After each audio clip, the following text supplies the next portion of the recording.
Bonsoir à tous, bienvenue sur Temps Mort. Ce soir encore, nous sommes des vôtres en direct sur la page Facebook de STV Cameroun. Et également sur votre petit écran. Aujourd'hui, on va s'intéresser donc aux lions indomptables du Cameroun qui sont déjà du côté de Kigali, du moins pour une vague déjà des joueurs, pour ceux du Cameroun et ceux de la France. Ils ont rejoint Kigali déjà depuis hier. Pratiquement, le coach Sacha Giffard va donc retrouver tout son groupe et avec lequel ils vont aller à la troisième fenêtre FIBA, donc pour les éliminatoires. Et donc, ce soir également, on va s'intéresser à Christian Koloko, un jeune Camerounais qui est parti du Cameroun de l'école de basket qui évolue du côté de l'Arizona et qui se présente à la draft pour cette année. Ce sera la nuit de mercredi à jeudi prochain. Ce sera peut-être un moment historique pour le Cameroun, mesdames et messieurs. Et donc, on va en parler ce soir. On va l'écouter également, lui qui nous a accordé une interview aujourd'hui depuis les États-Unis où il réside. Également, sa famille qui est autour de lui. Certains d'entre eux se sont exprimés. On va les écouter dans cette émission aujourd'hui. Et justement, de lui et de ses chances, on en parlera ce soir aussi. Aujourd'hui, on s'intéressera à un camp à venir dans la ville de Douala. Dans tous les cas, les responsables sont sur le plateau aujourd'hui. On va pouvoir en parler avec vous. Monsieur Martial Yodom, bonsoir.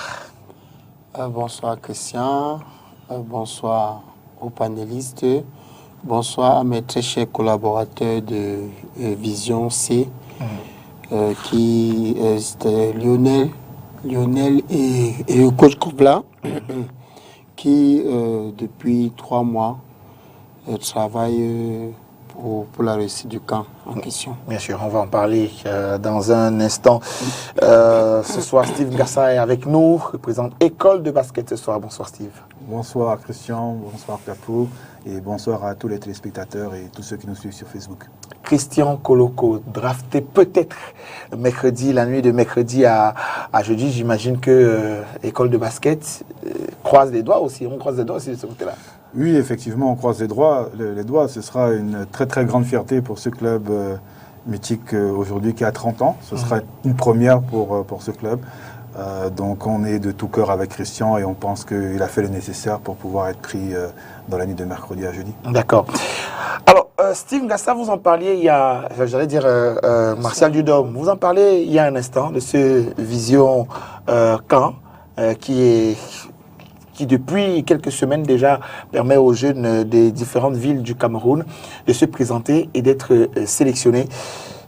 De quoi s'agit-il exactement? On va regarder en même temps que vous discutez les images de quelques présélections que vous avez pu faire et peut-être reconnaître 2-3 personnes entre les images. On dira peut-être pas plus, mais on vous laissera voir. Oui, Vision Camp, c'est un camp dont à l'origine Steve Tchengang, un ancien de Flux Academy, parti du Cameroun en 2003-2004. Pour les États-Unis, qui malheureusement s'est blessé et n'a pas pu se présenter à la draft. Et aujourd'hui est dans le staff de Boston, Celtic Boston. Je ne sais pas si on peut voir les images, hein. Ces images on pourra les voir. Steve est parti du Cameroun il y a de cela longtemps, donc il a pensé aujourd'hui qu'il doit revenir aider ses jeunes frères camerounais. Donner notre vision au basket, éduquer les enfants camerounais comme il a pu, comme il pourra. Et c'est sa façon aussi de revenir aux sources, de remercier le cher pays Cameroun pour tout ce qu'ils ont fait pour lui. Le camp, nous avons démarré les présélections. Il y a à peu près 3 mois par là, nous avons commencé par l'ouest. Nous avons fait Bafang, nous avons fait Bakanté, nous avons fait Tchang et nous avons fait Bafoussam. Nous avons poursuivi à Yaoundé où nous avons fait 5 jours parce qu'il faut dire que le gros du lot de ce camp se base sur Yaoundé. Donc nous avons fait 5 jours sur Yaoundé. Et pratiquement 2 mois, nous avons visité centre après centre dans la région du littoral.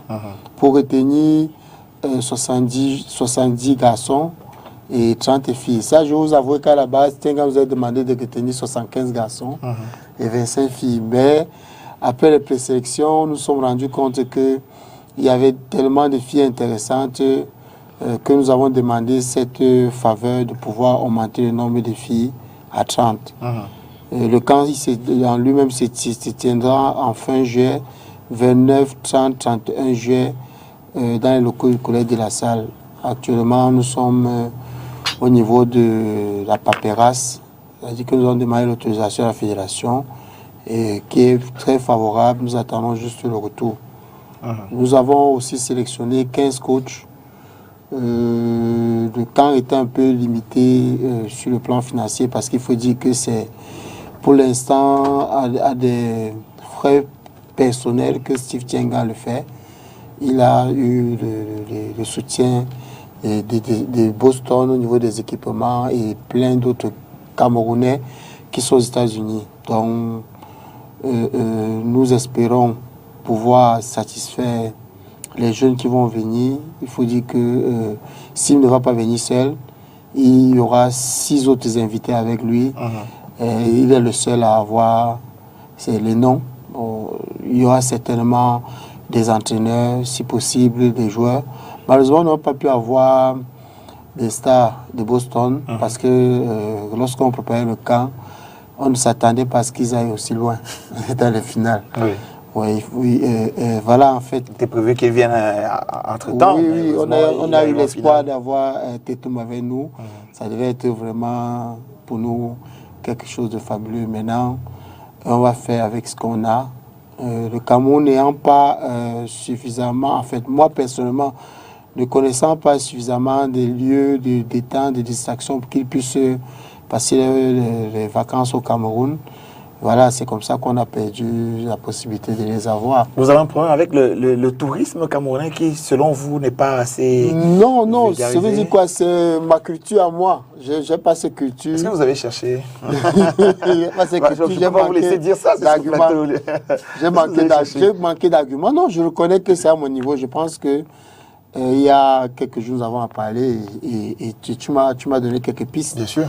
Malheureusement, ce sera pour la prochaine fois parce que le camp, en réalité, c'est le début d'action que Vision C Corp va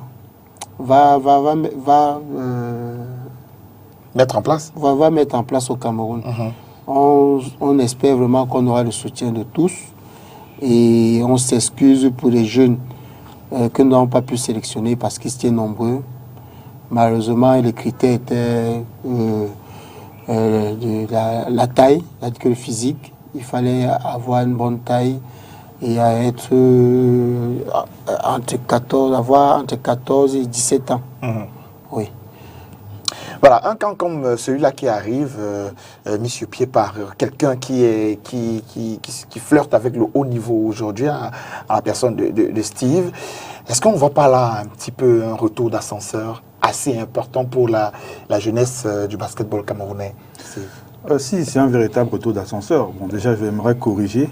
Je ne pense pas qu'il flirte avec le haut niveau. Je pense qu'il est en plein dans le haut niveau.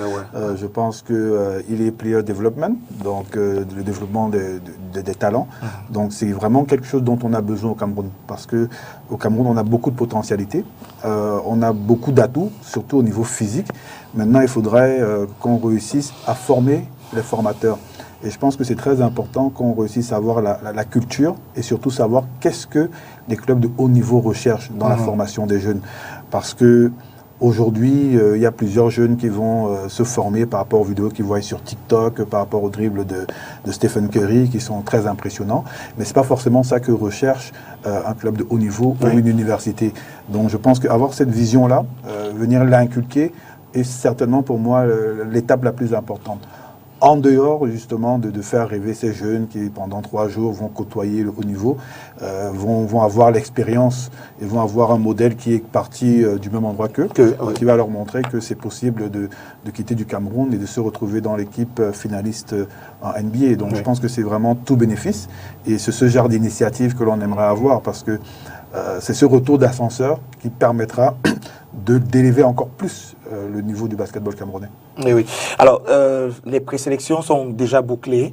Vous l'avez dit, le camp, ce sera du 29, du 30 au 31 juillet. Alors, après les 3 jours de camp, il restera quoi? Ce sera quoi le projet derrière les jeunes? Je ne sais pas, vous allez en retenir quelques-uns. Qu'est-ce qui va se passer? À quoi doit-on s'attendre? Forcément, il y a une médiatisation qui s'est faite du camp à l'extérieur. Les jeunes qui ont eu la chance de se démarquer et d'être détectés pourront aller continuer leurs études et jouer au basket. Il faut préciser ici que le camp en lui-même, les objectifs de Steve, ce n'est pas de faire partie des jeunes, mais c'est de donner cette possibilité parce que nous avons eu des difficultés sur le terrain avec certains coachs qui commençaient par vouloir poser des conditions. Nous profitons de cet espace pour expliquer clairement aux coachs que s'il y a eu des contacts avec les jeunes, ce sera les jeunes, les parents et les coachs. Vision en lui-même va simplement faciliter. Comme tout le monde doit savoir, il n'y a pas de contrat. Lorsqu'on va à l'université aux États-Unis, c'est strictement interdit. Lui, Steve, il a été pénalisé à sa 2e année aux États-Unis lorsqu'il est arrivé parce qu'il y avait eu une transaction d'argent pour laquelle il était sanctionné. Donc, je ne pense pas qu'aujourd'hui, avec cette expérience, il est question qu'on tienne notre langage aux entraîneurs formateurs. D'accord. Donc, on attendra simplement de voir comment ça va se passer. Mais les jeunes que vous avez sélectionnés viennent de toutes les régions du Cameroun en majorité. Ils seront pris en charge ici pendant ces 3 jours et les parents n'ont pas à s'inquiéter. Nous avons sélectionné les jeunes dans les régions de l'ouest, du centre, du littoral, du sud. Nous n'avons pas pu sélectionner les jeunes au Grand Nord parce qu'au moment où on s'apprêtait à aller au Grand Nord, on n'a pas eu de contact réel là-bas. Les coachs n'ont pas pu nous envoyer faire des relais. Et à Bouya, dans le sud-ouest, malheureusement, Émile Mbela, que j'ai essayé de contacter, apparemment n'était pas disponible. Donc, ce sera partie remise pour les autres régions. D'accord. Mais est-ce qu'avec le championnat qui a lieu en ce moment du côté des Bolova, est-ce que ce n'était pas pour vous aussi une bonne opportunité de pouvoir juger ces jeunes-là dans un environnement compétitif pour pouvoir peut-être parfaire votre sélection? Le critère que nous avons à la base, ce n'était pas au niveau du jeu, c'était au niveau du potentiel du jeune physique, c'est-à-dire la taille, le gabarit. Donc, même dans nos présélections, on regardait très peu le côté du jeu. Parce que nous, on estime qu'un jeune qui a du gabarit, qui a de la taille, s'il est dans des conditions, il pourrait être un meilleur joueur. Donc, côté joueur, côté performance, même là, nous, honnêtement, on n'en a pas, c'était pas dans nos critères. D'accord, ça c'est bien dit. Et donc, il va falloir attendre... Bon, maintenant, je veux dire, ils seront logés. Ok. Les jeunes seront logés tous les 3 jours. Ils seront nourris. Ils seront habillés. Le gros des équipements va venir de Boston. Et on va voir, puisque les petites pointures, on va voir comment réajuster. D'accord. Pour que tout se passe bien. Allez, on va donc suivre cela très prochainement, au fur et à mesure. Peut-être tous les lundis, on en parlera dans cette émission sur Temps Mort. À vous, chers jeunes, bien vouloir donner ce que vous avez, parce que c'est une opportunité en or. Être à Boston et venir chercher ici, ça veut dire avoir les clés de beaucoup de couloirs, Steve. Hein? Oui, on l'a vu avec les autres, Luc et tout ça. Oui, c'est sûr que le fait d'avoir énormément de Camerounais qui ont réussi à se faire un nom et le fait d'avoir 2 joueurs qui sont parmi les 15 meilleurs joueurs du monde actuellement, avec un Christian Koloko aussi qui est très bien parti pour la draft, permet au Cameroun d'être déjà très bien situé sur le map. Donc ça veut dire que il y a énormément de regards qui sont posés sur le Cameroun. Maintenant, c'est à nous de pouvoir créer ces différents ponts-là pour pouvoir permettre d'avoir de la visibilité à nos jeunes talents et leur permettre effectivement de poursuivre leurs rêves aux États-Unis. D'accord. On va parler de l'équipe nationale du Cameroun maintenant, qui est du côté de Kigali en ce moment même, depuis hier pratiquement. Un stage préparatoire se tient là-bas, en prélude donc à cette troisième fenêtre FIBA qui aura lieu le 1er, le 2 et le 3, si je ne me suis pas trompé. Du côté de Kigali, le team manager et le coach, le staff technique est déjà en place. Ils sont déjà en place du côté de Kigali. Les joueurs arrivent progressivement dans ce groupe-là, et peut-être la semaine prochaine on aura une communication sur cette équipe et la liste des 12 qui auront été retenus pour cette troisième fenêtre-là, mais ils sont 24 qui ont été présélectionnés, y compris Joel Embiid, Pascal Siakam et bien d'autres encore, mais c'était déjà bien de les présélectionner, Steve. Oui, c'est important qu'ils sachent que nous continuons à les suivre et qu'ils sachent que nous comptons sur eux. C'est clair qu'avec les emplois du temps de la NBA, il est très difficile d'avoir des joueurs de ce calibre-là. Comme je dis, ils font partie des 15 meilleurs joueurs du monde. Donc, les avoir pour les qualifications, ce sera très, très compliqué. Ouais. Mais je pense que si l'équipe nationale réussit l'exploit de se qualifier pour une Coupe du Monde ou pourquoi pas pour les Jeux Olympiques, à ce moment-là, je pense qu'on pourra avoir des chances de les faire venir. De les faire venir. Mais belle stratégie quand même, déjà, parce qu'on a longtemps parlé ici de ce qu'ils ne pourront pas venir, mais en réalité, on ne les avait jamais vraiment convoqués. Souvenez-vous, ça nous a peut-être échappé, Martial, qu'on ne les avait jamais vraiment convoqués, c'est-à-dire dans une liste. Les noms n'auront pas véritablement figuré. Non, ils ont déjà été convoqués. Oui, mais très rarement. On a beaucoup parlé, mais très rarement on les a vus dans une liste. Et puis à dire que bon, voilà, finalement, on va avec 12 sans eux. Oui, mais maintenant, il faut savoir, est-ce que la convocation s'est limitée juste à une liste où il y a vraiment eu un contact, il y a vraiment eu des démarches pour qu'ils essaient de rejoindre la tanière? Parce qu'il faut se dire, certes, ils ne vont pas venir maintenant, mais si les démarches sont entamées un peu plus tôt, dès que l'occasion se présentera, ils vont rejoindre la tanière. Ouais. On attendra que ça se fasse, mais on rejoint la tanière déjà.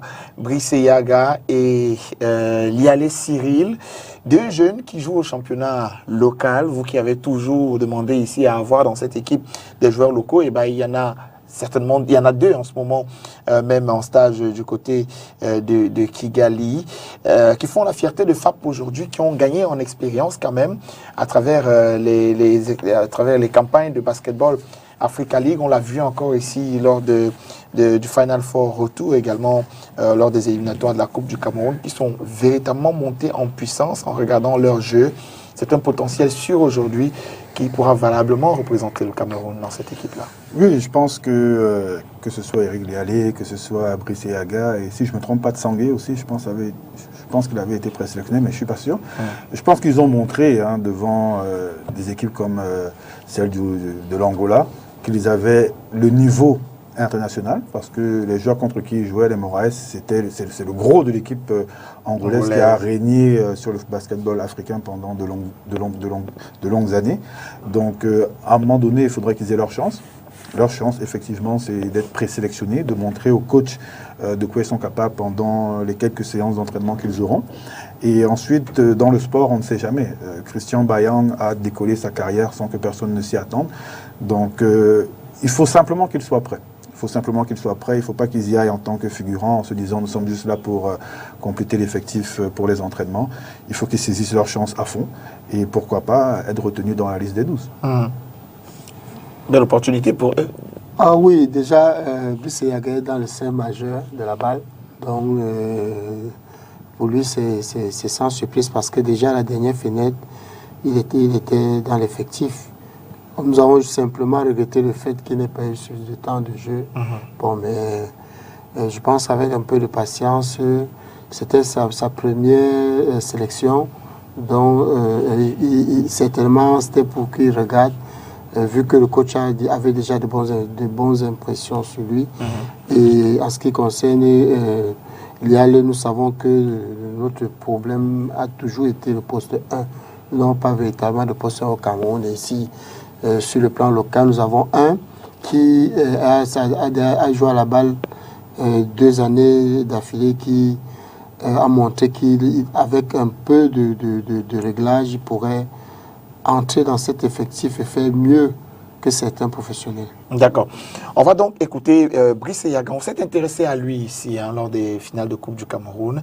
Et ici à Douala, on s'est intéressé à sa carrière, on s'est intéressé à ses projets, on s'est intéressé à son statut en ce moment même sur le plan local et le plan international. Et il nous a accordé cette interview. On va l'écouter.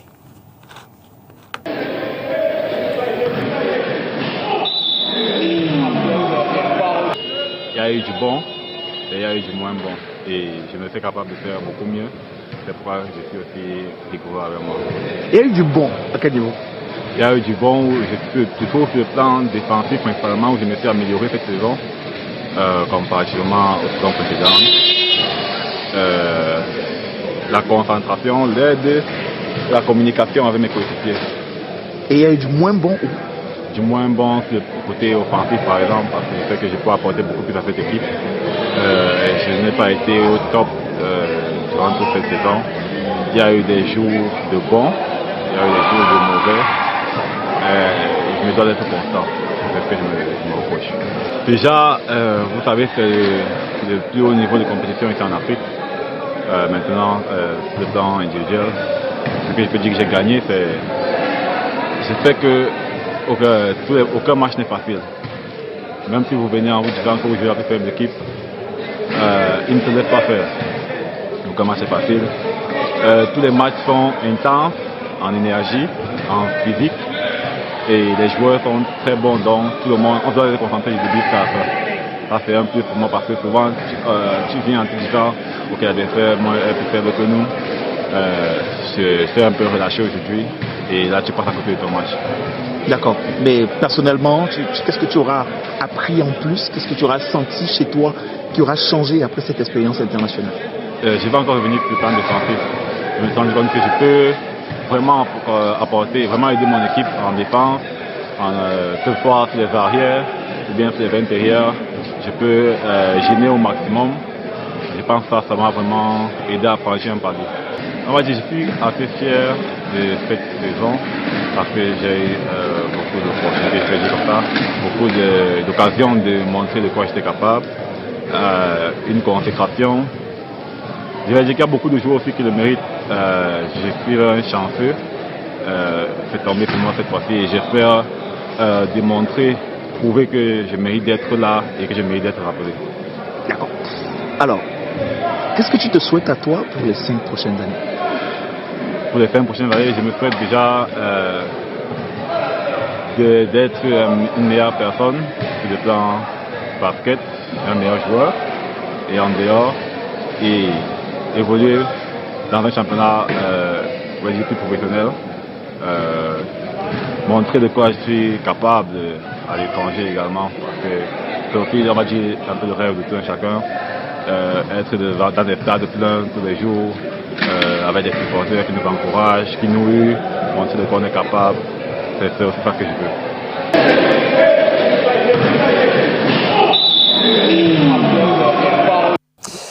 Brice Eyaga, à l'instant, qui souhaiterait, pourquoi pas, comme beaucoup de joueurs, sortir du Cameroun et aller faire ses preuves à l'extérieur. Steve, est-ce que c'est le moment pour lui de partir déjà? Oui, je pense qu'il a quand même plafonné au niveau du Cameroun. Je pense qu'il a fait 2 saisons pratiquement comme le meilleur joueur de la saison. On attend les nominations de cette année. Mais je pense qu'il a plafonné et pour qu'il réussisse à progresser, il faudrait qu'il aille dans un circuit un peu plus professionnel. Parce qu'au Cameroun, vous le savez, le championnat d'élite, c'est à peu près 8 matchs. Oui. Et quand on joue avec FAP, c'est peut-être 4 à 5 matchs vraiment compétitifs. Et c'est pas suffisant pour se donner à fond. Parce que c'est le challenge qui permet que l'on se donne à fond, que l'on pousse. Mais quand on survole autant un championnat, effectivement, c'est pas donné. Donc je pense que s'il a l'opportunité de sortir, pourquoi pas réussir à être dans un championnat pro où l'ensemble de la semaine sera consacré au basket, il ne pourra que progresser. C'est vrai que du côté de Yaoundé, ça joue véritablement, mais comme on l'a dit, sur le plan national, ils font une grosse compétition quand même avec les équipes d'ailleurs, même si celles de Yaoundé ne sont pas à négliger aussi, il y a des équipes comme Beyak là-bas et autres. Brice et Yaga aujourd'hui, normalement, au sorti peut-être de ce stage avec l'équipe nationale, on ne sait pas encore ce qui va se passer pour la saison prochaine, peut-être il a des contacts, pas encore, mais on lui souhaite quand même de faire une grosse carrière à l'international. Steve le disait, il a plafonné pratiquement au Cameroun, ça fait 2 ans aujourd'hui. Une chose est sûre, Yaga doit avoir plein de contacts à l'heure actuelle. Au sorti de la balle. Oui, au sorti de la Parce balle. qu'on a beaucoup parlé de lui. Hein. Tu as un joueur qui peut jouer 2, 3, 4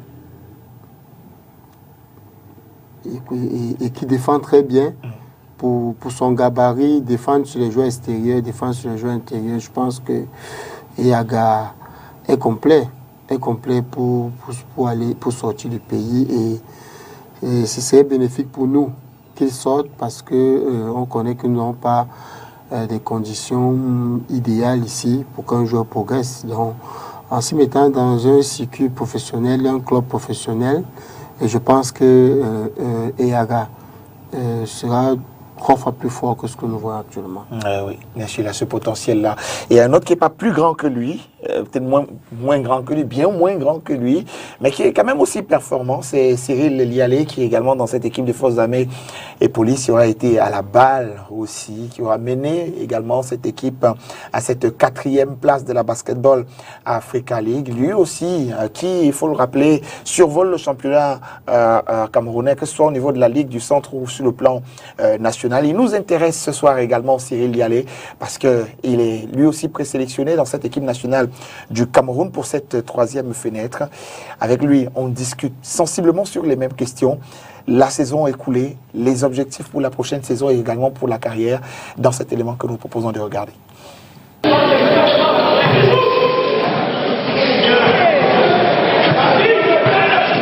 Sur le plan national, je dirais 19 sur 20.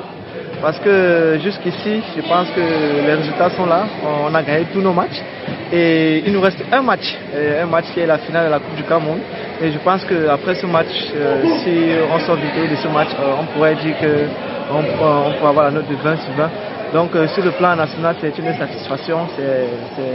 C'est vraiment une émotion, c'est un ensemble d'émotions qui nous anime. Nous sommes très fiers de ce que nous avons accompli et ce que nous visons pour finir cette saison. Et maintenant sur le plan international, vous l'avez constaté, vous l'avez vu, on a fait une très belle saison, notamment au niveau de la balle. Nous avons terminé en demi-finale, qui était l'objectif que nous sommes fixés. Et heureusement pour nous, nous avons atteint son objectif et nous sommes franchement fiers de ce que nous avons pu réaliser de ce côté du Quai et au final du Rwanda. C'était une nouvelle compétition pour moi, personnellement, et j'ai beaucoup appris de cette compétition. Deuxième édition de la balle, j'ai enrichi mon apprentissage et je peux vous dire que je suis sorti de là très aguerri, très confiant. Et résultat, quand je suis revenu ici, j'ai juste pu appliquer ce que j'ai gagné de l'autre côté là. Et en fait, je suis satisfait de tout cet ensemble de choses que j'ai pu acquérir de l'autre côté dans des compétitions de la base notamment.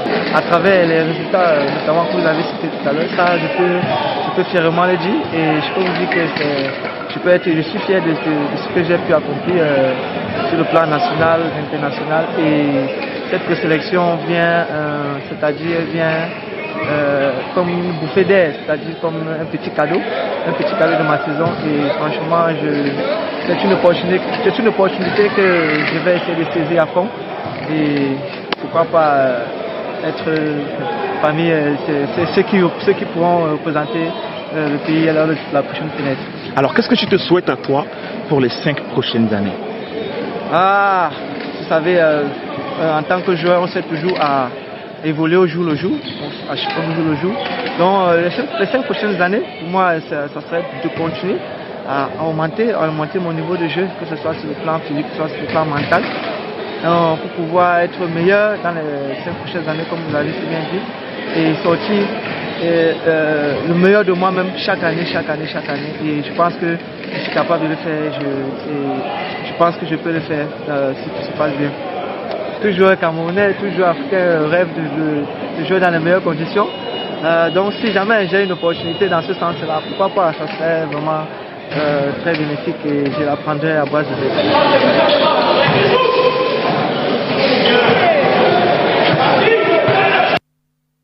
Cyril Lialé qui a quitté le Cameroun, il est en stage avec l'équipe nationale du Cameroun, tout comme Brice Yaga d'ailleurs. Ils sont du côté de Kigali depuis hier déjà. Ils profitent donc une dizaine de jours de stage avant les 3 jours de compétition, 1er, 2 et 3 pour cette 3e fenêtre FIBA. FAP qui sera face à École de basket. Ce sera ce mois de juillet au Palais Polyvalent des Sports de Yaoundé. École de basket est-il prêt? Bon, je pense que Cyril l'a dit, pour l'instant ils sont à 19 sur 20 dans leur saison. Je pense que 19 sur 20 pour clôturer la saison, c'est déjà une très très bonne note. Donc je pense qu'on va les aider à rester à 19 sur 20. Non, mais École de basket est-il prêt? Bon, on travaille pour. C'est sûr qu'on n'est pas dans les conditions idoines pour préparer cette finale. On a des petits problèmes au niveau de la disponibilité de notre gymnase. Donc pour l'instant, on s'entraîne sur les installations de UGLA. Et on va travailler pour. Je pense que lors de nos confrontations cette année contre FAP, les 2 matchs ont toujours été très serrés, 5 points et 4 points. Ça veut dire qu'on n'est pas loin. Si on réussit à gommer quelques petites erreurs, je pense qu'on peut y arriver. C'est clair que FAP, ils sont favoris, ils ont certainement l'un des meilleurs coachs d'Afrique actuellement. Ils ont un effectif très pléthorique, ils sont physiquement très en forme. Donc pour gagner, il faudra vraiment qu'on ait notre A-game et on compte choquer du monde. D'accord. Alors qu'est-ce qu'il faudra réparer dans cette équipe-là pour pouvoir aller gagner FAP du côté de Yaoundé? Vous l'avez mentionné, c'était très serré. Il faudra changer quoi? La gestion de fin de match? Quoi, par exemple? Oui, vous savez, FAP, c'est une équipe qui a énormément d'expérience. Et vous savez, la fin du match, généralement, se joue sur des détails, principalement sur l'exécution. Donc, c'est à nous de travailler pour pouvoir mieux exécuter. Parce que lorsque vous jouez contre FAP, quand vous perdez des ballons, par exemple, c'est directement 2 points qui sont cash. Donc, je pense qu'il n'y a pas grand-chose à changer. Comme je l'ai dit, au match aller à Yaoundé, lors de la dernière minute, on était à égalité. Ça s'est joué vraiment à un coup de sifflet de l'arbitre qui n'a pas été en notre faveur. Donc vraiment, ça ne se joue pas à grand-chose. Je pense que tout le staff de FAP respecte l'école. Donc je pense que le match sera très intéressant. Enfin, un trophée à Yaoundé, à Douala, autant pour moi. C'est vrai quand même que FAP n'est pas arrivé à ce niveau-là depuis très longtemps déjà. Espère lui aussi repartir avec ce trophée. Mais l'école de basket devra ramener ce trophée à Douala. Hein, j'imagine, Martial. C'est tout le mal que vous souhaitez à l'école de basket. Mais ça va être difficile. Pour un Doualais que vous êtes. Oui, ça va être difficile parce que FAP a beaucoup d'expérience. Et lorsque les matchs, tous les deux matchs de FAP, surtout au Final Four aller, c'est juste sur les détails. Je ne sais pas si c'était la fatigue. Je n'ai pas eu la chance de voir les matchs. Le match école de basket FAP la dernière fois à l'école américaine. Mais ça va être difficile parce que déjà, voilà le littoral qui a arrêté il y a peut-être 2 mois. Oui. Et dans le centre, ils ont joué encore jusqu'à il y a ils continuent de jouer. Donc, tout ça, ça compte. Et je pense que c'est ce qui, à un moment donné, joue en notre défaveur. Maintenant, si École peut dominer ce match, parce que il faut dire la force d'École, c'est sa bouteille et au niveau de ses arrières. Parce que lorsqu'on a un Thierry Bokmi, c'est un Bayan en forme et comment on appelle Belek, c'est difficile parce qu'il faut dire que en face, il n'y a pas un pivot capable de le contenir. Ils sont obligés de doubler. Et maintenant, si Bayan et Bom, ils sont la main, ça va être compliqué. Il faut faire un choix. Soit doubler sur Belek, laisser Bayan ou tirer. Et malheureusement, École, je crois qu'ils doivent corriger au niveau du poste 1. Parce que les matchs que École a perdus contre FAP, je pense que ça s'est joué au niveau du poste 1, du début du match, de la gestion du jeu. Il n'y a pas un véritable poste 1 école. École compense bien avec les deux postes dont je parlais et je pense qu'ils ont des joueurs capables d'arrêter Tsang mais Tameton, oui, mais Yaga, c'est un peu compliqué. Yaga n'est pas très adroit à distance, donc du coup, ça limite un peu. Mais c'est un bon joueur d'équipe et un bon défenseur. Ce qui fait qu'il peut couvrir soit un bon ministre, soit Bayern, il faut faire le choix. Mais j'ai dit, pour moi, la finale d'école de basket repose sur un bon collectif, un bon mix, un Bayern et un Belex dans des bons jours. Maintenant, il ne faut pas négliger l'apport de Banguet qui, lors du dernier match, a fait pour moi un très bon match. Ndoa aussi, Djindjika aussi. J'espère que Jacques Albert, on ne parle pas beaucoup de lui, mais c'est le joueur de l'ombre. C'est quelqu'un qui, s'il est aussi dans ce sens, c'est beaux jours, on peut voir faire la différence. École de basket. Donc, il faut dire, en conclusion, que l'école de basket, ils doivent être tous prêts. Parce que là, j'ai cité beaucoup de joueurs pour dire que le danger ne viendra pas que seulement des trois premiers, mais ça peut venir des autres. Pour cela, il faut qu'ils soient vraiment à 100%. Ça fait beaucoup de si. Beaucoup. Non, c'est clair que pour battre une équipe telle que FAP, il faut avoir un collectif bien huilé. Ce n'est pas des individualités qui pourront battre FAP. Défensivement, il faut beaucoup communiquer. Vous savez, vous avez Lialé, Tametong, Sangué, Yaga, Garansou. Ça fait beaucoup. Vous avez les petits jeunes qui sont derrière. On n'en parle pas beaucoup, mais les Yanis, c'est des jeunes qui dérangent beaucoup, qui prennent beaucoup de rebonds offensifs. Donc, ce sera un travail vraiment collectif. Et puis, s'il y a victoire au bout, ce sera certainement grâce à l'effort. Ce ne sera pas grâce au talent, mais ce sera grâce à l'effort. De toute façon, une finale est faite pour être gagnée. Donc, si on y va, effectivement, c'est pour gagner. Et je peux vous garantir que au moins une finale sera remportée par une équipe de Douala. Oui, bien sûr. En rappelant que chez les dames, ce sera l'université de Douala qui ira rencontrer Overdose Station au palais polyvalent des sports. Ça se joue aussi limite à ce côté-là pour l'équipe de l'université de l'Est qui était, il faut le rappeler, a perdu sa rencontre sur le fil face à Overdose ici à Douala. Il va falloir rectifier à ce niveau-là pour pouvoir aller la chercher, cette équipe-là qui, on va dire, survole pratiquement sur le plan féminin le basketball au Cameroun. Oui, comme j'ai dit tout à l'heure, UDLI souffre d'un manque de compétition. Overdose il joue tous les jours. Et lorsqu'on voit les adversaires d'UDLI à Douala, il n'y a pas vraiment d'adversaires. Donc, ça se joue sur ces détails. Mais je pense que le coach Ivan Gouk pourra réorienter différemment sa stratégie, sa façon d'appréhender le match. C'est difficile, hein, c'est difficile de jouer les équipes de Yaoundé à Yaoundé. Ça, c'est difficile. Quand on a des adversaires qui dunkent, on a en face des filles qui commencent déjà à dunker, c'est que ça fait froid au dos quand même. Le dunk, c'est 2 points.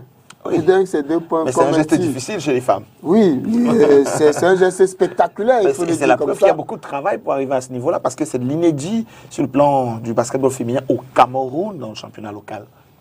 Oui, oui. Parce que Karine Silacha nous a produit ce week-end. La deuxième fille que moi j'ai vu dunker en mes 30 ans, mes 20 ans de basket. Donc, non, mais moi je pense, ayant vu le dernier match à UDL à l'ESSEC, il y a 2 semaines je pense, il est clair que Karine, c'est un véritable problème.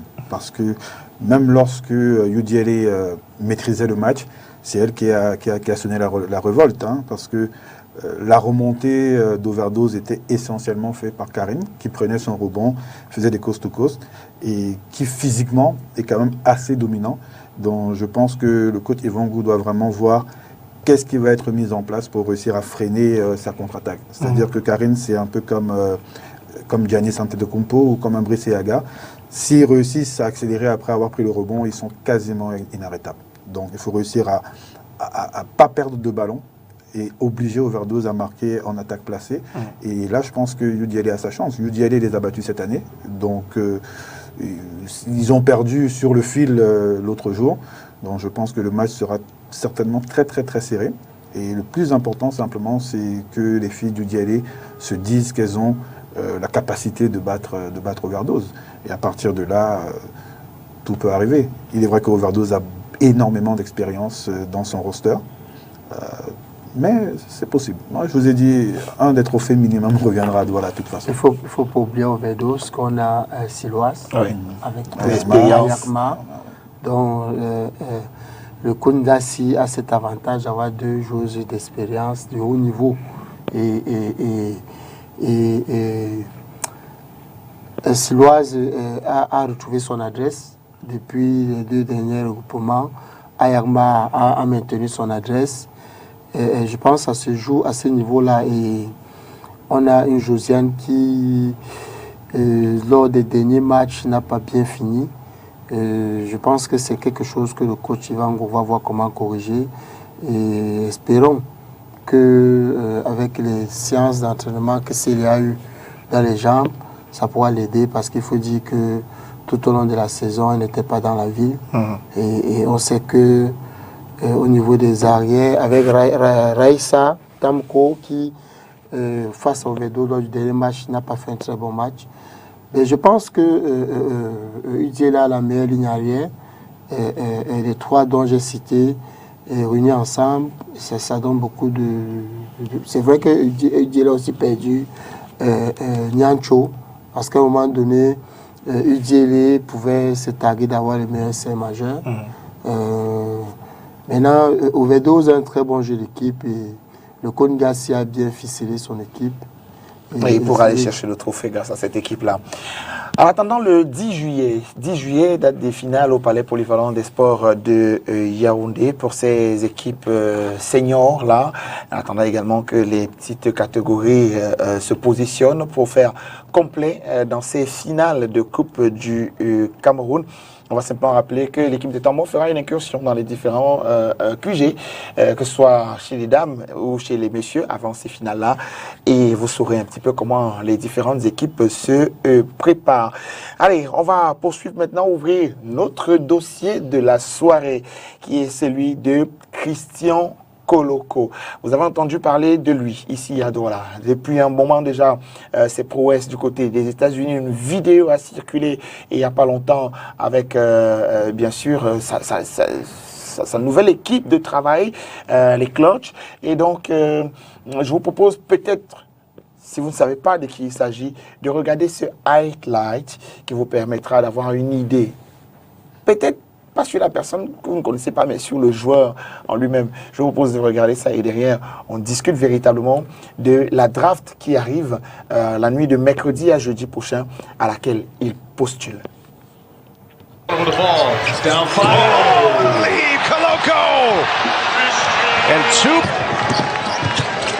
Lob. Terry, there's a lob. Koloko with the for a shot. All the creases 9 have come in the second half. Nice feed. And the jam by Koloko. The counts for Eddie Lampkin. He stuck his tongue out and said, yes, I did. Koloko and one. Check after now. That's a good drive by him. Didn't finish. Koloko's and played, and just good family. Koloko 6-17. Turnaround for Koloko. Off to Justin Kier getting his opportunity with the injury to Kirk Risa. Christian Koloko stuffs it in. Koloko posts up. Throws it down. Have very many plays made above the rim. The players are just too good, as is that man right there. Trouble, which is maybe what they're trying to do, but I don't think those guys individually are going to score. Christian Koloko off the fourth foul. Mobley and a quick breather. And Koloko. Stranger things have happened. Not much stranger, but somewhat have. Koloko. They've got the mismatch in the post right now. And they're going to give Koloko the high post jumper, and he nails it. 10-point lead for Arizona on the road in Utah. There's Koloko. Earlier this year. Oh, there's the alley-oop. Back and threw it down. On the fly again, alley-oop. Back to back. In the FCA tournament, you know, and Koloko, pure. that are in this game that were here during that 2020 epic comeback. Now he's a stout 230. Here he is. Throw it down, big fella. Campbell has 9. Juzang has 11. Lob to Koloko, and the one-hand put down. Huge hands, long arms. Impressive. That's probably going to go in for him. Time he challenged there. He loved what he saw. There's the man you wanted to talk about. Risa, skip pass to Christian Koloko. Firm, but he follows. And he hammers. That zone was really good because you stayed close to the shooters. Infectious energy. So Arizona's got a slam dunk in this hire with Tommy Lloyd. Whoa. Some of those tournaments over there because nobody dresses. You can always be nice and casual over there. Now they give it to it in the post. Double team, spins, turns. That's what up an open three to go take an extremely contested layup from an elite shot blocker. Look at this. Koloko gets by Creason, leaves it, and denied. 2 meet him at the rim. Is Just leading scorer this season. Miller denied by the play. He doesn't want him to play on their heels, even if you're a big man. One free throw took in the first half, and that's the wild one. Yeah, Koloko's got another block. Hook, not a roll hook, but nice little jump hook. How about this back down? Pump fake. Koloko comes over and Johnny Juzang splits the D and gets rejected. It's Koloko. And cut down the nets, no doubt. Riley gets blocked one more time. We're at that point right now. Let's see if Stanford can hang in. Christian Koloko spikes that one out of 26 wins this season. For a pass. Good defense by Koloko. My goodness, he was great. Koloko's still in. Yep. He gets another handle. Now in double figures. 20. Riley gets deep, goes to the right hand. It's rejected by Koloko. Yep. Graham, nice spin on the left side. Got it stuck in his face. He's on the bench right now. Great defense for Creason. And here's Juzang, rejected by Koloko and saved in the corner by Crab played at the top of a 1-2-2 zone. He was long arms and just did a fabulous job. And Just run rim to rim. Arizona is looking to apply that offensive pressure at the beginning. nice. Full court trying to speed the other team up, but more importantly, try and turn them over.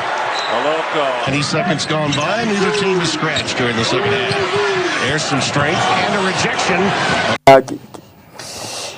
Et voilà, vous venez de regarder donc quelques moments forts de sa carrière, notamment cette saison 2021-2022, lui qui postule donc à la draft, qui viendra, je veux dire quoi, rallonger la très courte liste même des joueurs camerounais en NBA depuis le vieux Ruben Boumtje jusqu'à comment on l'appelle, Luc Mbamute, et puis Joel Embiid, Pascal Siakam, et ce sera peut-être Christian Koloko, cher monsieur. On a cette séance d'entraînement qui aura fait le tour des réseaux sociaux pratiquement avec cette équipe, avec cette team de Clutch Sports Center, qui est d'ailleurs très réputée, Steve Ngassa. Oui, Clutch Sports, c'est ce qui se fait de mieux actuellement en termes de team managérial, parce que quand vous avez comme client LeBron James qui représente le mieux qu'on puisse avoir dans la NBA, c'est sûr que être déjà que cette équipe-là s'intéresse à soi, c'est déjà une très très bonne chose. Donc maintenant, je pense que le potentiel, il est là. Effectivement, ce sera à lui de saisir sa chance. Je pense qu'il a fait de très bons Columbine, il a fait de très bons workouts avec les différentes équipes. Donc jeudi, son nom sera appelé, c'est sûr. Maintenant, il faut juste savoir s'il sera au premier tour ou au deuxième tour. Ouais, on va croiser les doigts. Mais pour ceux qui ne savent pas, Christian Koloko est parti du Cameroun. C'était en 2017. C'était le 25 juillet, très exactement, qu'il est parti du Cameroun pour Los Angeles. Et il a été au Basketball Without Borders à la fin du mois de juillet jusqu'en août du côté de l'Afrique du Sud. Il est reparti donc à Los Angeles où il a fait une année du côté de Birmingham Charter High School entre 2017 et 2018. Et donc il a participé au AAU programme en jouant donc dans l'équipe de Oakland Soldiers, une équipe d'ailleurs qui a vu passer LeBron James, dont vous parlez il y a un instant avant d'aller du côté de la NBA. Est-ce que ce sera le même parcours pour Christian Koloko? Je ne sais pas. Il va falloir attendre encore quelques jours pour cela. Et après cela, donc, il est parti du côté de Sierra à Canyon School, où il aura donc passé une année en 2018 et 2019. Il a d'ailleurs gagné le State Championship de ce côté-là avant de partir pour l'Arizona University en août de 2019. C'est pratiquement 3 merveilleuses années à ce jour, mesdames et messieurs, pendant lesquelles il s'est véritablement développé. Et d'ailleurs, il a gagné le Pac-12 Championship, Pac-12 Tournament, et il est arrivé quand même au Sweet 16 du March Madness. En rappelant, il est important de le dire, qu'il aura raflé donc tous les awards de sa conférence, Pac-12 Defensive Player of the Year, Pac-12 Most Improved Player, entre autres. Et donc Christian Koloko aujourd'hui se dit prêt pour pouvoir aller se proposer dans cette élite, amis téléspectateurs.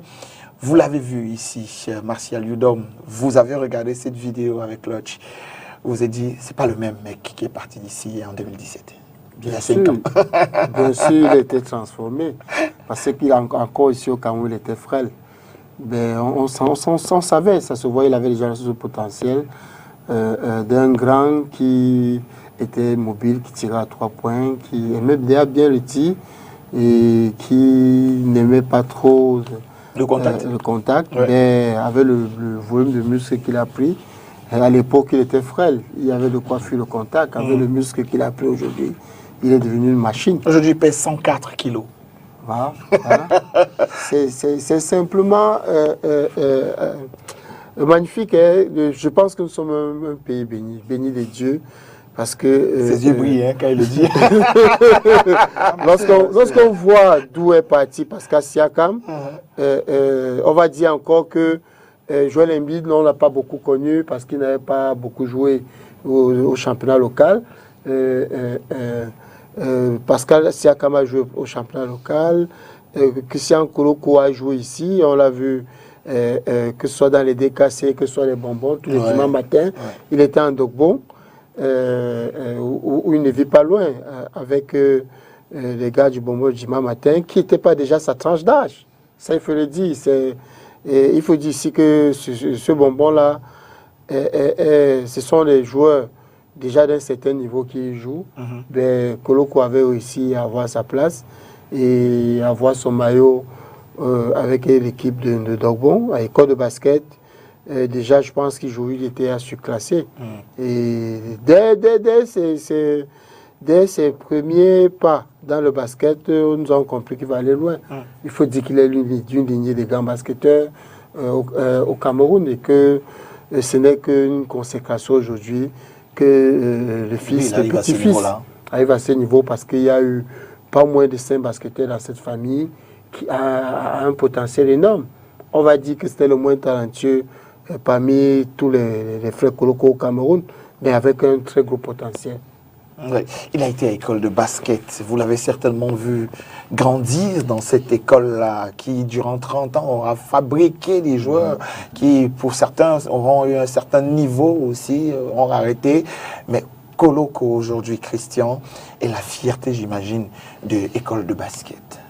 Oui, c'est sûr. Pour un club qui s'appelle École de basket, la formation est centrale. Le jeune Koloko, effectivement, a toujours montré dès le départ qu'il avait énormément de potentiel.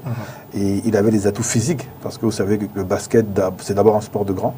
Raison pour laquelle, je pense, Steve a demandé au coach Capo, lors de la sélection de camp, de privilégier l'aspect physique.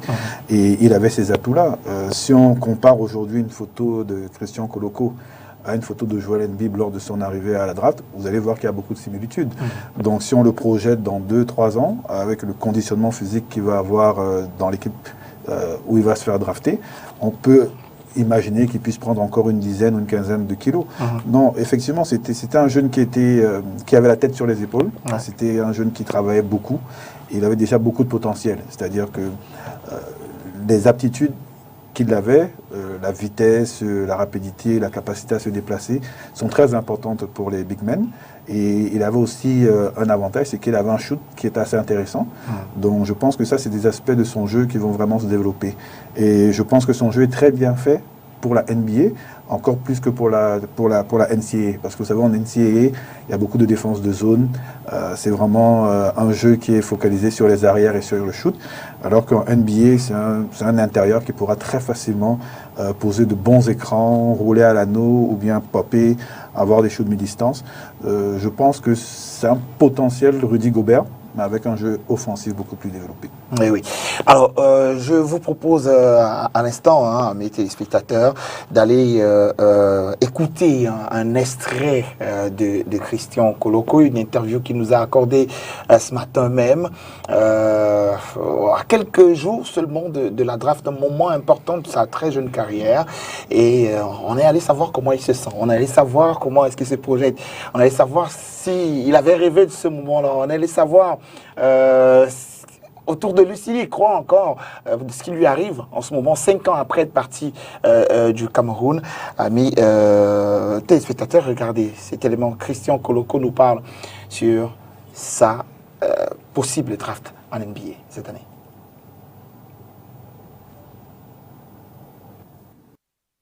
To go.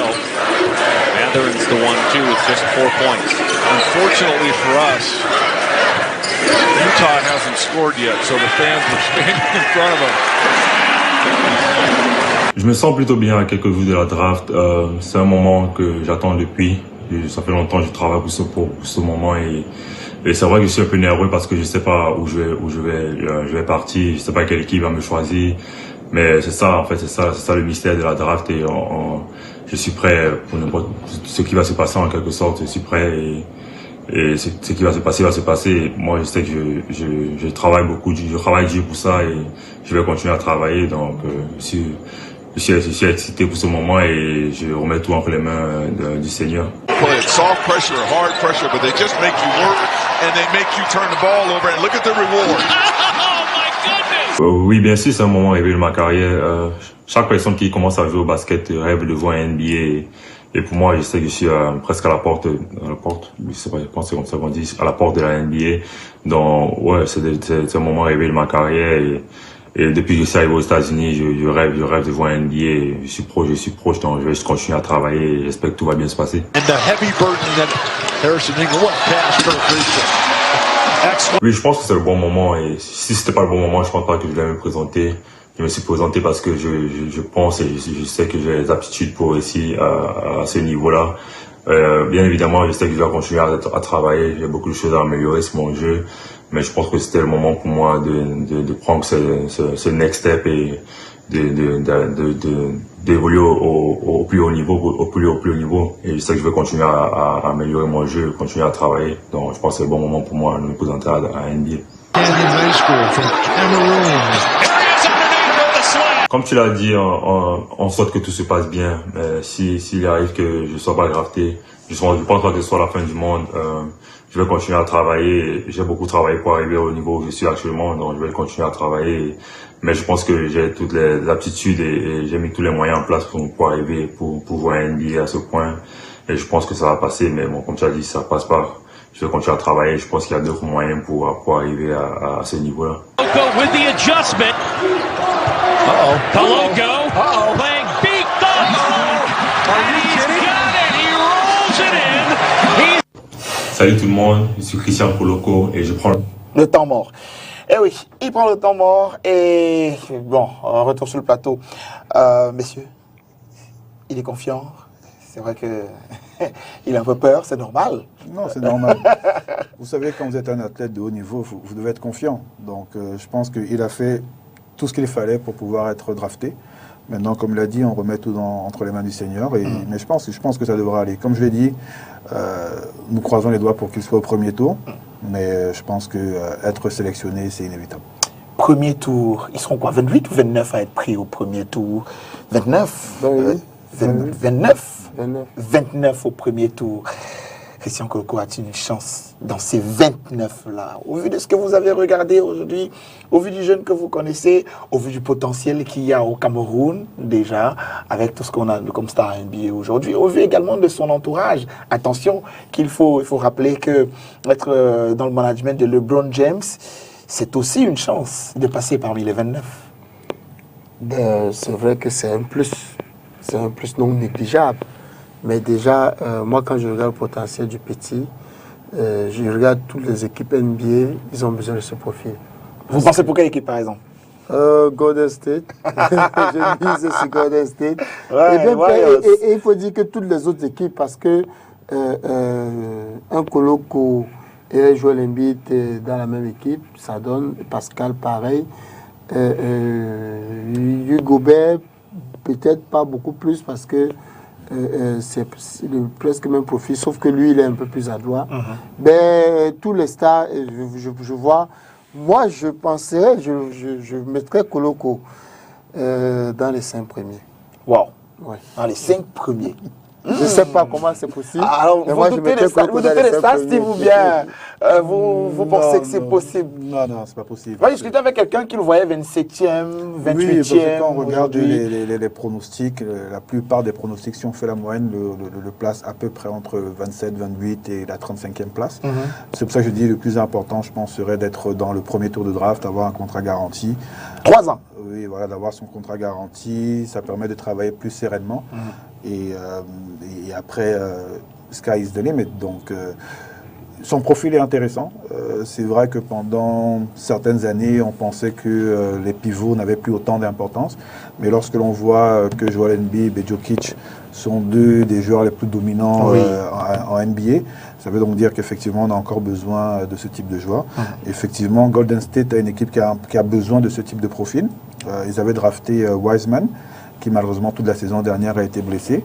Donc effectivement, ils ont besoin de quelqu'un qui solidifie la défense à l'intérieur et qui est capable de faire de bons écrans et d'avoir un bon petit shoot de mi-distance.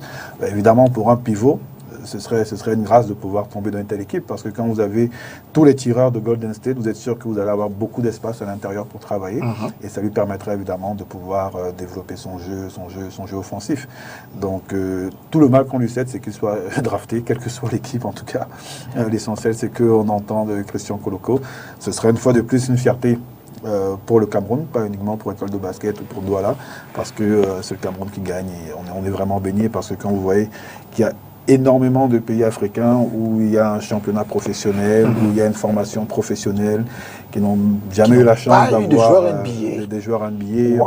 On va passer à l'Angola, à tous les pays maghrébiens, que le Cameroun en est déjà 2 parmi les 15 meilleures nations au monde.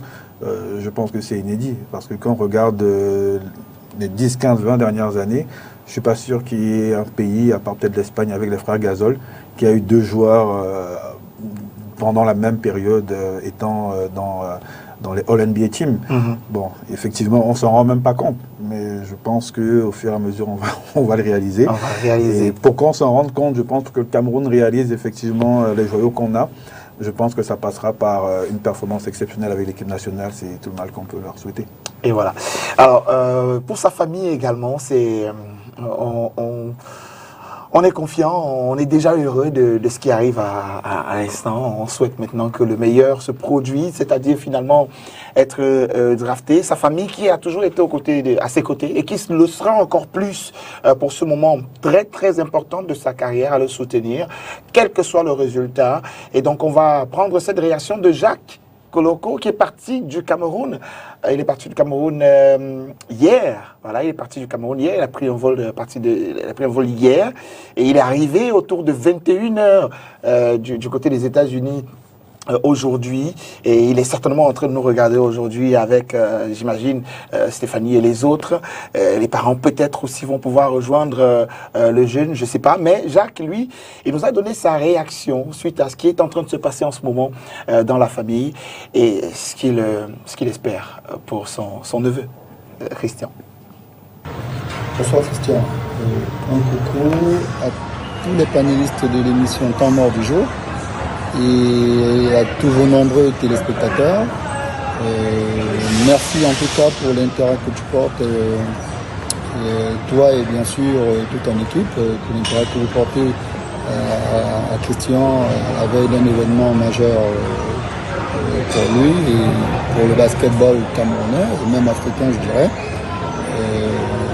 Et que dire, hein, un sentiment, pour te reprendre, c'est un sentiment de fierté, un sentiment de joie, de très grande joie.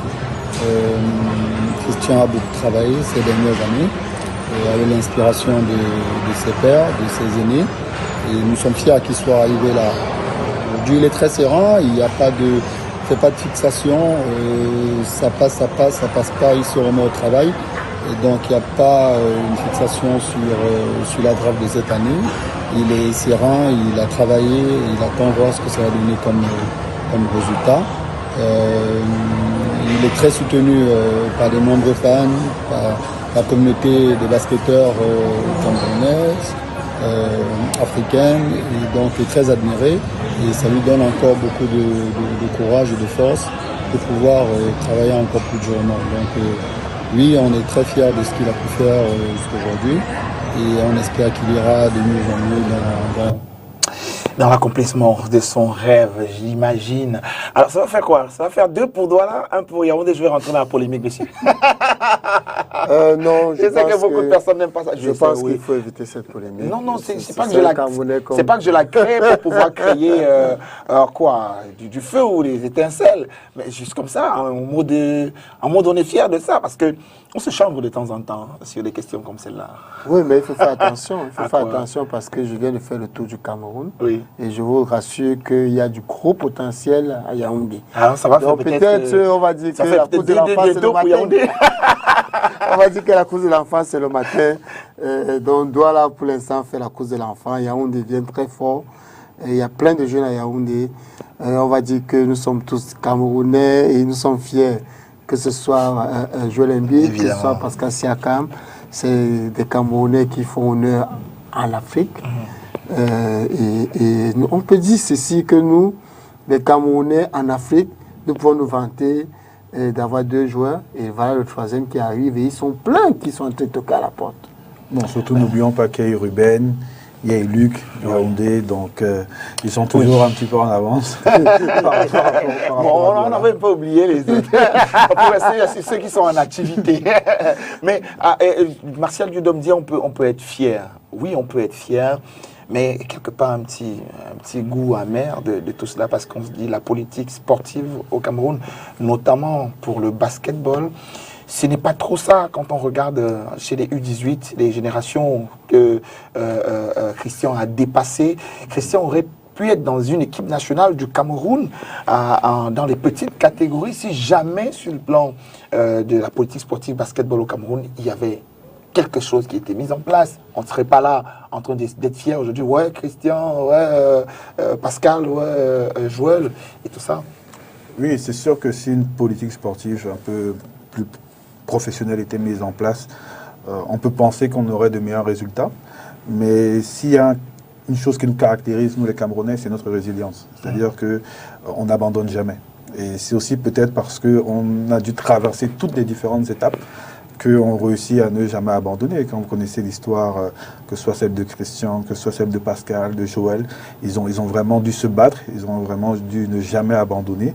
Donc malheureusement, on n'a pas cette politique sportive qui permettrait déjà à plusieurs jeunes, parce que comme l'a dit Martial, il y a énormément de talent au niveau physique. Si on avait cette politique sportive qui permettait qu'on les voie dans une compétition U18, et on aurait certainement beaucoup plus qui partiraient à l'étranger, parce que quand aujourd'hui vous voyez une équipe comme celle du Nigeria, 90% sont des joueurs qui sont déjà aux États-Unis ou bien qui sont passés par le circuit universitaire américain. Donc nous, malheureusement, on a encore besoin des fois de naturaliser les Américains pour venir compléter l'effectif.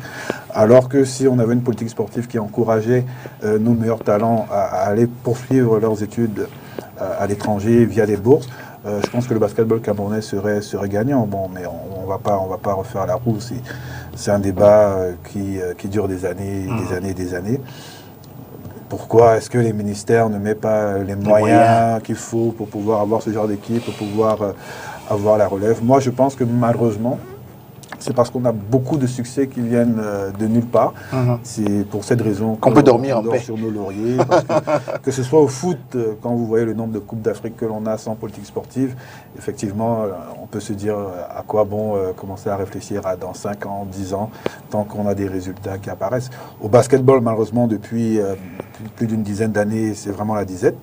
Même paradoxalement, au niveau international, c'est-à-dire au niveau de la NBA, on a du succès. Donc on peut dire que c'est l'arbre qui cache la forêt. L'idéal, je pense que tous les Camerounais aimeraient que le gouvernement mette tout en place pour qu'on puisse avoir ces représentants-là qui portent le maillot du Cameroun. Et pourquoi pas, moi je pense que si vous avez une équipe avec Christian Koloko, avec Joel Embiid, avec Pascal Siakam, avec Jean-Pierre Tokoto, c'est une équipe qui peut certainement rivaliser avec un podium aux Jeux Olympiques et pourquoi pas une médaille. Oui, tout à fait. Mais bon, Martial Yodom, vous sortez du Cameroun où vous êtes allé chercher ces jeunes en ce moment. Le championnat national 18 se joue du côté de Ebolova. Il en a sa première journée. FENASCO A et B. Également, je crois les finales c'était aujourd'hui aussi.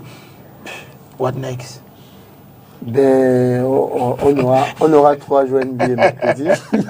On a déjà un coach qui tape à la porte au niveau de la NBA avec Tchengang. Je pense que c'est le ministère doit comprendre que nous tenons le bon bout. Il est temps qu'ils essaient de nous accompagner pour que nos résultats soient meilleurs. Maintenant, le FENASCO B comme le championnat national junior, je crois que la première journée du championnat national junior s'est déroulée aujourd'hui. J'ai vu quelques matchs où... vous parlez quand même de Deido qui aurait battu une équipe, c'est Ballas de Ebolova, 80-10. Je pense qu'ici, c'est deux choses. Il y a une région, le littoral, qui essaie de jouer. Il y a le centre certainement qui va dominer. Et il y a les autres régions qui ne jouent pas. Donc, Bolex, sûrement, c'était leur premier match de saison. Donc, on ne peut pas les tenir rigueur. On espère que ces jeunes filles qui ont perdu aujourd'hui ne vont pas se décourager. Le plus important, c'est que on sache qu'il y a une équipe à Ebolova et on espère que les matchs que nous avons vus aujourd'hui seront encore de qualité avec la suite.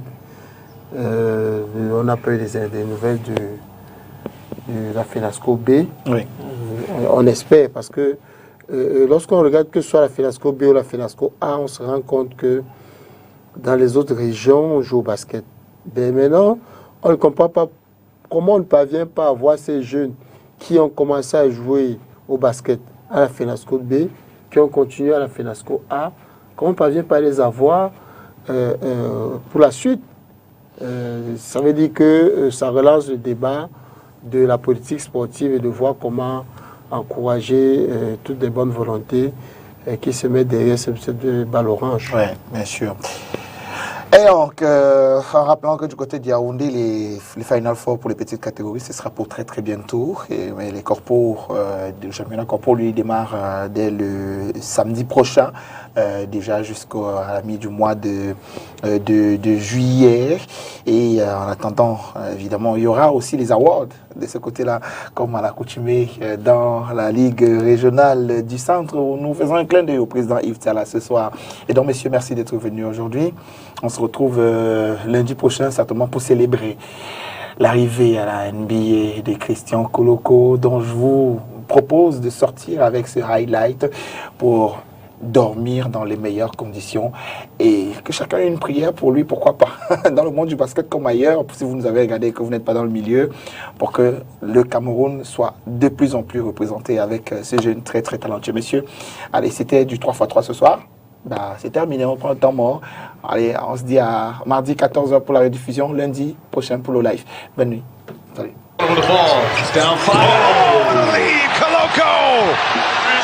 And two. Lob. Terry, there's a lob. Koloko with the... For a shot. All the creases 9 have come in the second half. Nice feed. And the jam by Koloko. Counts for Eddie Lampkin. He stuck his tongue out and said, yes, I did.